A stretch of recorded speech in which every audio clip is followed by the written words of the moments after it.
Bonjour à toutes et à tous, bienvenue sur la chaîne YouTube de Des plumes et des nombres.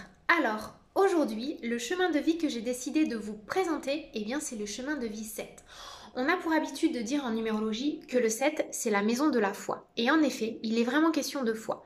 Mais quand on parle de foi, on n'est pas sur l'énergie forcément de la religion. Non, la foi dont je veux vous parler avec l'énergie du 7, c'est cette foi qui est intrinsèque à son pouvoir de créativité intérieure par rapport à ses dons, ses intuitions. Les personnes qui se retrouvent sur un chemin de vie 7 auront toujours à cœur de vouloir comprendre, chercher, savoir. La pire torture pour le 7, c'est justement de ne pas comprendre. Donc, il n'est pas anodin de retrouver énormément de chemins de vie 7 sur des métiers branchés à la science, à la culture, au savoir, à la connaissance. C'est aussi beaucoup des énergies liées à l'informatique, puisque le 7, quelque part, il a besoin de tout décortiquer mentalement pour appréhender le monde, donner des explications rationnelles, et il a besoin de cette énergie de donner des explications rationnelles pour ensuite aller vers sa spiritualité et sa connaissance universelle.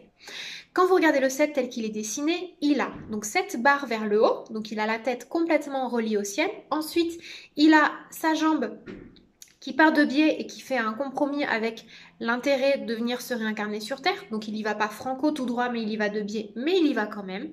Et puis il a en son centre cette petite boucle, cette espèce de barre là qui est comme une ceinture de sécurité, comme si il avait besoin toujours de se rattacher à la sphère du mental pour pouvoir valoriser sa spiritualité. Le 7, c'est un nombre qui est souvent imperturbable, atypique. C'est un nombre qu'on a vraiment beaucoup de mal à sonder. Quand on est en face d'un 7, on ne sait pas trop qu'est-ce qu'il pense, qu'est-ce qu'il ressent, puisque le 7 a ce côté aussi assez mystérieux, mais c'est aussi la connaissance sacrée, c'est aussi le nombre du chiffre sacré. On dit toujours que le 7, c'est vraiment le nombre de la spiritualité dans son excellence parce que elle vibre sur l'énergie de la chance, mais aussi il y a beaucoup de valeurs qui se rattachent au 7. Qu'est-ce que je peux dire vous d'autre sur le 7? Le 7, c'est aussi le besoin de se reconnecter à l'énergie des animaux, l'énergie de la forêt, de la nature. Le 7, il a besoin de quiétude pour son épanouissement et son développement personnel. Donc c'est un nombre qui n'aime pas forcément être trop dérangé. C'est quelqu'un qui n'aime pas être bousculé dans ses convenances, dans ses croyances. Pourquoi? Parce qu'il a besoin d'aller les découvrir et les capter à l'intérieur de lui-même pour ensuite les retranscrire au monde. Donc quand vous êtes en face d'un chemin de vie 7, ne soyez pas étonné qu'il mette une certaine distance, une certaine pudeur.